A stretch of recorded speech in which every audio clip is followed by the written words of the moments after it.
They literally sell agendas, and that's what marketing is. And I know this because I've sat in there with creative directors. It wasn't me that abandoned the liberals, it was the liberals who abandoned me.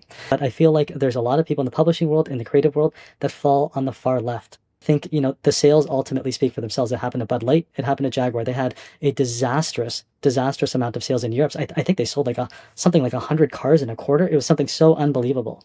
But that they're hurting and they're paying for it now.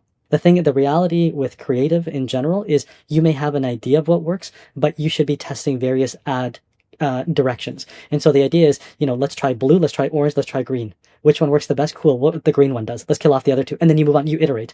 That's how I always operated. But in the ad world, oh no. It's all about this will win us awards. This will be innovative. We're pushing society forward. They literally sell agendas, and that's what marketing is. And I know this because I've sat in there with creative directors who are basically selling a lot of this bull.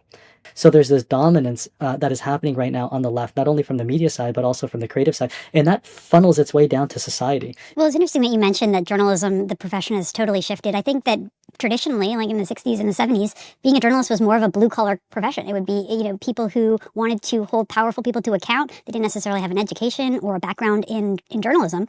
I look at these universities now, and it's not that they're just overwhelmingly liberal. It's like they're overwhelmingly Marxist, and they're promoting very toxic, harmful views about society.